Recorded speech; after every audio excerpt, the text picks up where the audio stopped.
Écoute, écoute. Bonjour, mon invité aujourd'hui est Carole Gomez et avec elle on va parler de rugby et de géopolitique de rugby puisque dans 2 jours, le 20 septembre exactement, va s'ouvrir la Coupe du Monde de rugby, la 9e édition avant la 10e qui aura lieu en France en 2023. Carole Gomez, bonjour. Bonjour. Vous venez de publier Le rugby à la conquête du monde, histoire et géopolitique de l'Ovalie. Alors, peut-on réellement parler d'une mondialisation du rugby ou est-ce un sport qui reste limité, pour ne pas dire confiné, à un nombre limité de pays ? Alors, il faut avoir en tête que pour la Fédération internationale de rugby, il n'y a actuellement en son sein que 121 fédérations nationales, qu'elles soient membres ou affiliées, donc ce qui est encore bien loin des plus de 210 membres de la Fédération internationale de football, de volley ou d'athlétisme. Donc on ne peut pas véritablement parler de mondialisation à part entière, puisqu'il y a encore une répartition très inégale au niveau des différents continents. En revanche, et c'est ça qui est assez intéressant de noter, c'est qu'il y a une vraie dynamique qui s'est mise en place depuis un certain nombre d'années, même si on connaît un ralentissement depuis 1 an, avec 2 vecteurs de développement. Le premier, c'est la pratique féminine qui ouvre de nouveaux territoires pour World Rugby et qui du coup peut aller proposer, aller installer, aller réaliser des matchs sur certains territoires, mais également le rugby à 7 qui, depuis les Jeux Olympiques de Rio en 2016 est devenu sport olympique, et ce logiquement jusqu'à 2024. On en saura un peu plus tard, un peu plus après cette date-là. Donc le rugby à 7 permet peut-être de populariser, démocratiser, exporter le rugby sur des territoires qui n'étaient pas historiquement confrontés à ce sport-là. Et c'est aussi le pari qu'a fait World Rugby de se dire que par cette nouvelle pratique plus rapide, qui permet aussi de faire bouger une hiérarchie qui n'est pas forcément ancrée et fixée comme elle peut l'être dans le 15, de s'ouvrir à de nouveaux territoires où on peut voir des matchs d'ouverture Kenya-Portugal qu'on n'a pas forcément l'habitude de voir dans la pratique à 15. Oui, parce que dans le rugby à 15, disons la forme de rugby la plus connue, on parlera aussi peut-être tout à l'heure de rugby à 13, à propos duquel vous parlez de cette différenciation historique, mais le rugby à 15, grosso modo, dans l'esprit des gens, c'est le tournoi des 5 nations, bon, élargi à l'Italie maintenant, et puis l'Australie, Nouvelle-Zélande et l'Afrique du Sud, et puis c'est tout. Or, voilà, il y a aussi d'autres pays, mais notamment au Japon, et est-ce que peut-être un autre jour en Argentine, comment expliquer que la Coupe du Monde du rugby à 15 se déplace au Japon aujourd'hui ? Là, c'est un vrai pari qui a été réalisé par World Rugby de justement orienter, tourner le rugby vers l'Asie, puisqu'on sait que c'est potentiellement là où il y aura le plus grand nombre de réservoirs de pratiquants, de licenciés, et puis également d'acteurs sur les terrains, mais également en dehors, et parce qu'il y a aussi une volonté de World Rugby de récompenser quelque part ou de saluer le Japon pour les efforts, pour la qualité du jeu qu'ils produisent. C'est souvent quelque chose qui est méconnu, mais le Japon a une tradition de rugby assez importante. C'était un sport qui était pratiqué beaucoup dans les entreprises. Il y avait énormément de clubs qui se développaient, et donc ça permettait aussi de mettre en avant cette part du rugby qu'on ignorait, qui a été un peu occulté face à des ogres néo-zélandais, australiens ou européens, voire même argentins, qui ont tendance à se développer. Et ce qui est assez intéressant, c'est que j'avais retrouvé un livre de Jean Lacouture qui avait écrit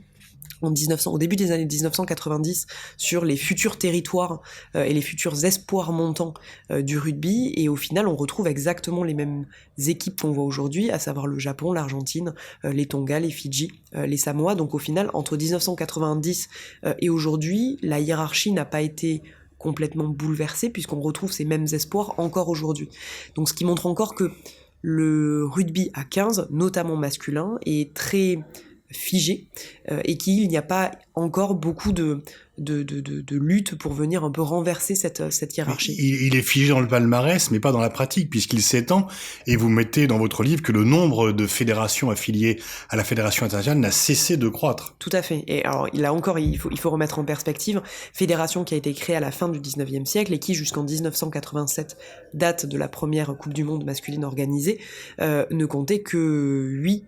fédérations membres. Et puis on a connu petit à petit une vraie explosion avec ce pari remporté de la Coupe du Monde de rugby 1987, où on s'est aperçu qu'il y avait un intérêt, un public, une passion autour de ces sujets-là, et de plus en plus de fédérations qui étaient constituées ou qui étaient sur le point de se constituer se sont ralliées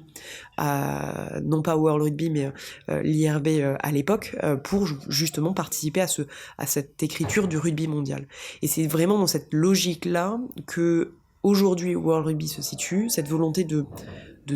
développer, de démocratiser le rugby à 15, à 7, qu'il soit pratiqué par des hommes ou par des femmes. Il y a aussi d'autres types de rugby qui se développent, et le rugby à 13, même s'il y a une fédération spécifique sur ce point-là. Alors le rugby est né en Angleterre, comment le rugby se distingue du football qui est lui aussi né en Angleterre? Alors la légende raconte que c'est par accident que le rugby est né. Un des acteurs, Webb Ellis, prend lors d'un match de football le ballon dans ses mains et va le mettre de l'autre côté de la ligne, et c'est un peu cette légende un peu tenace qui existe encore aujourd'hui et qui est saluée, soulignée par un certain nombre d'écrivains. Et donc c'est un peu par volonté de se distinguer du football que le rugby se développe. Et là encore, ce qui est assez intéressant, c'est qu'on voit que cette pratique s'inscrit très largement en Angleterre, dans le courant du 19e siècle, et qu'il y a cette transmission par les universités. Il y a énormément de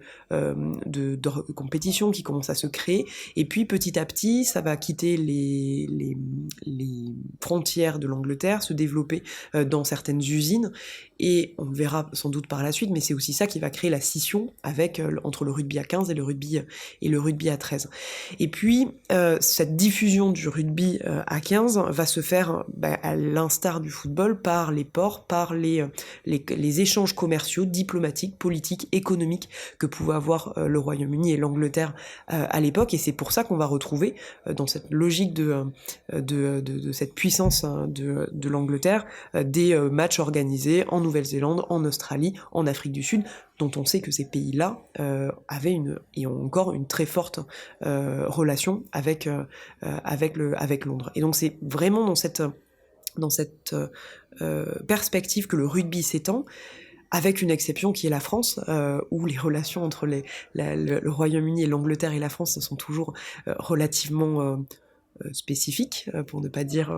autre chose dans le domaine du rugby. Et donc c'est par ce biais d'émigrés anglais qu'on va voir un certain nombre de clubs de sport se développer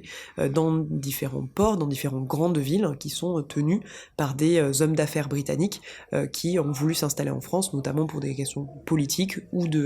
d'économie. Et on a cette diffusion qui va quitter les villes pour se rapprocher des campagnes et avoir cette image qui est aujourd'hui très, très présente, à savoir ce sport un peu de terroir qu'on va retrouver dans les... Oui, comment expliquer qu'en France, historiquement, c'est le rugby des clochers, et donc plutôt dans le sud-ouest, et comment l'influence britannique a gagné cette partie, et pourquoi le rugby est présent dans le sud-ouest et pas dans le nord, dans l'est, ou... dans le centre de la France. Alors ça, c'est quelque chose d'assez intéressant, puisque s'il y a un certain nombre d'hypothèses qui sont formulées, autant le dire dès à présent, on n'a pas de certitude par rapport à ces éléments-là. Il y avait la question de la religion qui était avancée, à savoir qu'il y avait un certain nombre de clubs qui étaient, ou de territoires qui étaient de religion protestante qui se trouvaient assez proches du rugby. Il y avait une comparaison de cartes, une superposition de cartes entre la pratique de rugby et la religion pratiquée qui semblait coïncider, même si il y a encore des choses qui sont relativement incertaines. Concernant l'attachement de la présence dans le grand sud-ouest, il faut pas oublier que le rugby arrive principalement dans les grandes villes, donc dans les grandes métropoles, Bordeaux, Toulouse, Lyon, et se développe au fur et à mesure dans les campagnes, parce qu'il y a d'une part une compétition directe avec le football, et que le football a tendance à être plus présent dans les villes que dans les campagnes, et puis parce qu'il y a cette volonté de créer du lien social dans les petites villes, dans les petites bourgades, et qu'il est facile de se retrouver autour du terrain de rugby. Il y a aussi un autre élément, c'est qu'à la différence, alors même si ça commence à remonter, si ces considérations étaient peut-être moins présentes dans le 19e siècle, mais il y a aussi cette considération à savoir que dans une équipe de rugby, on a besoin d'absolument tous les gabarits, tous les types de personnes, que ça va de l'agriculteur au notaire qui peut être présent dans la ville, jusqu'à un instituteur qui est présent. À la différence du football, où là, on avait plutôt besoin de personnes pour constituer l'équipe, de personnes plutôt sportives et en condition pour pratiquer ce sport. Donc il y a vraiment un mélange, un ensemble de raisons qui expliquent le développement du rugby dans cette zone de la France. Et puis il y a aussi une tradition qui s'est un petit peu développée avec un attachement très fort au rugby, puisque là encore il y a un nouveau paradoxe qui est présent, c'est le côté très ouvert, très festif du rugby, mais avec une complexité non négligeable des règles, à la différence du football, où il est assez simple de saisir un certain nombre de choses, à la différence du rugby, où il peut être plus compliqué. Vous expliquez la différenciation entre le rugby à 13 et le rugby à 15, elle est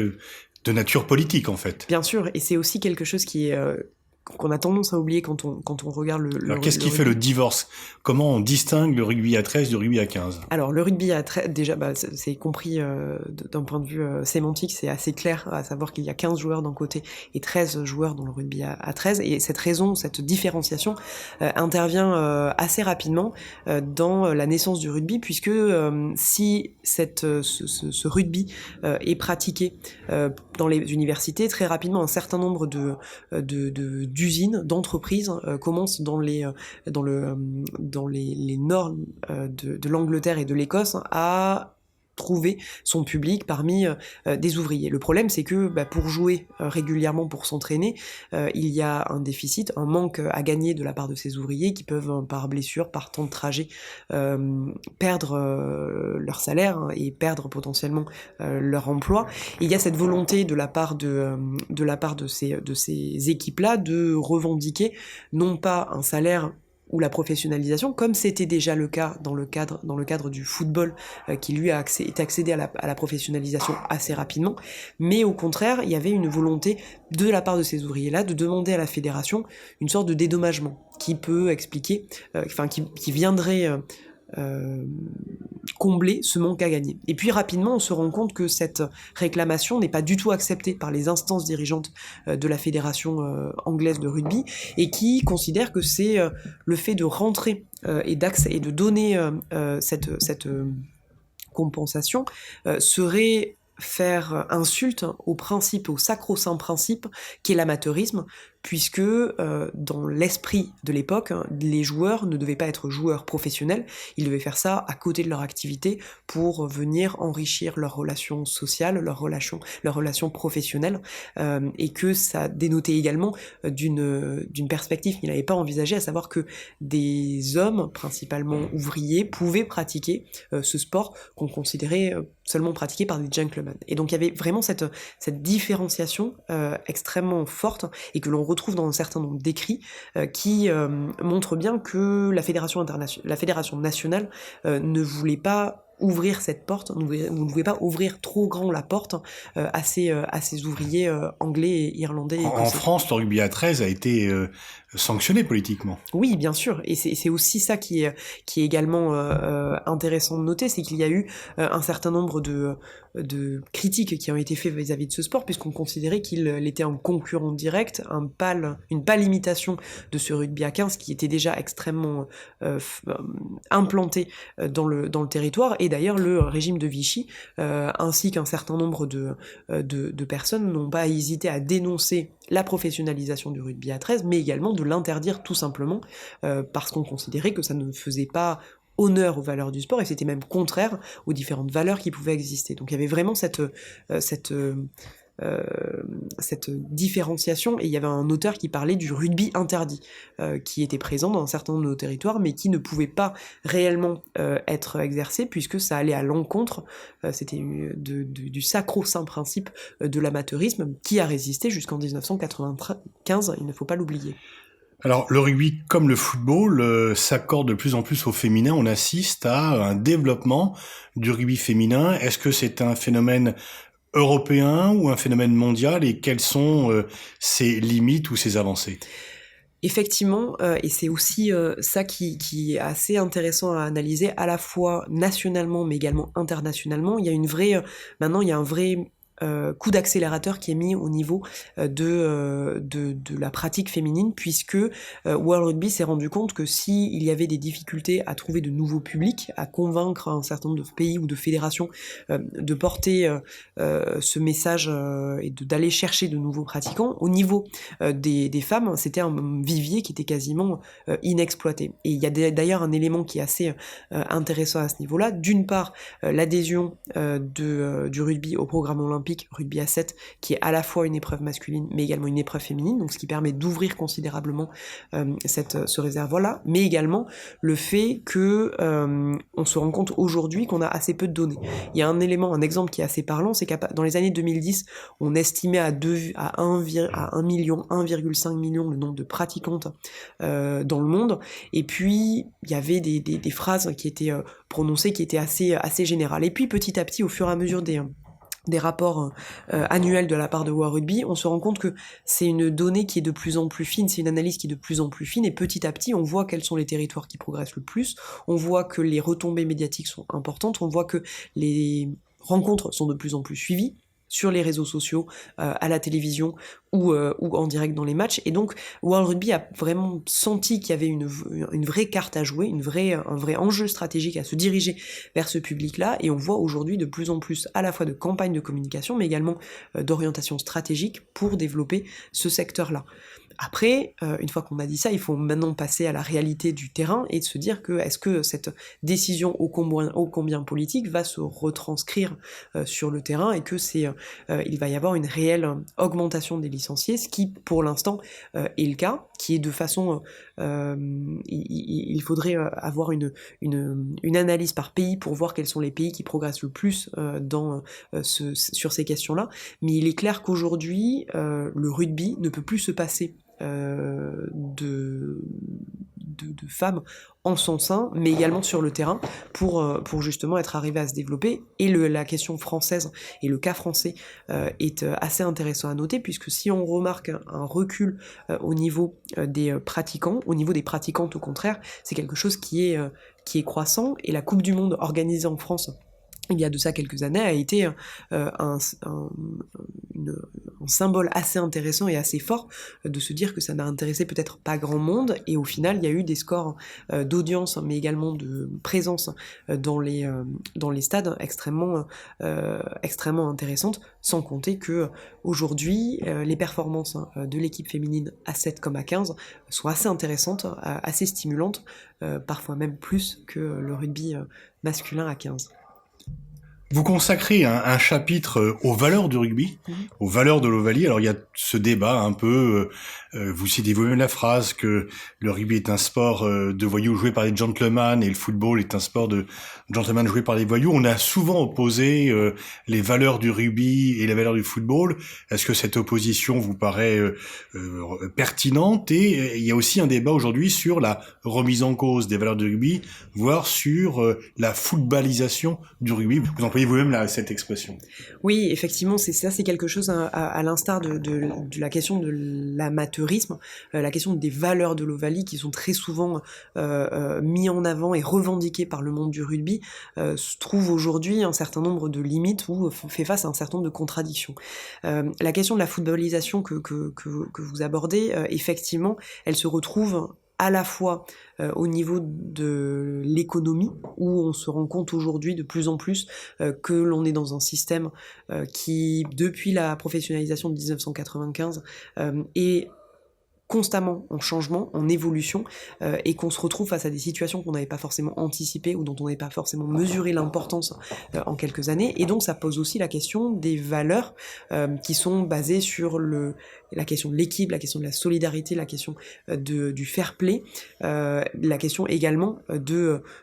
l'intégrité, mais qui peuvent être remise en question, questionnée à bien des égards. Et les éléments que je cite également, c'est les différents problèmes d'intégrité que l'on peut retrouver au sein du rugby, et pour lequel, si un certain nombre de sports semblent avoir pris conscience de ses limites, de ses failles également, le rugby, dans le domaine du dopage, dans le domaine de la corruption, dans le domaine des matchs truqués, ne semble pas encore avoir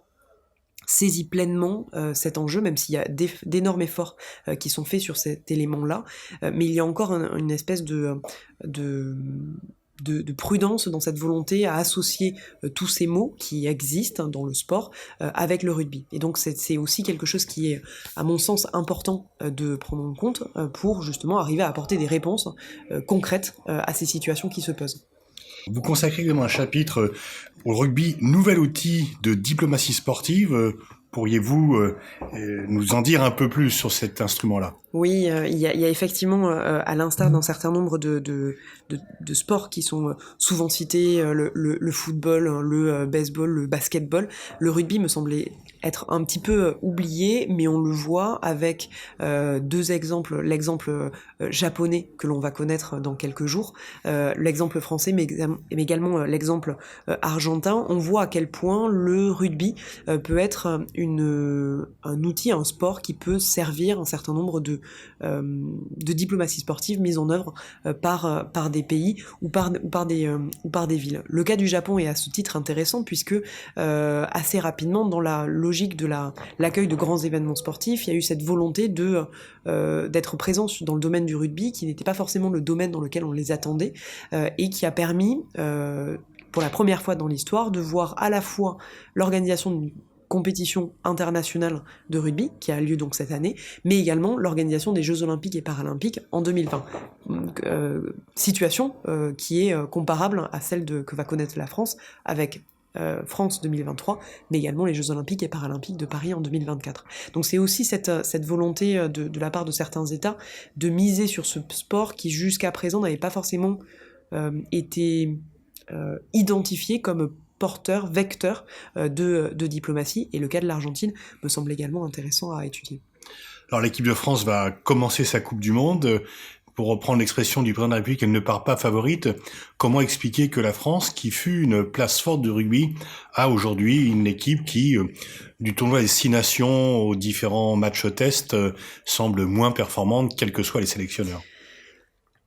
Il y a deux réponses à apporter, à mon sens, à cette question. La première est sportive, et elle dépasse très largement mes compétences en termes d'analyse sportive, mais je pense qu'elle est quand même assez importante. La seconde réponse concernerait plutôt la relation qu'on peut avoir avec à la fois le championnat national, mais également la présence internationale. C'est-à-dire que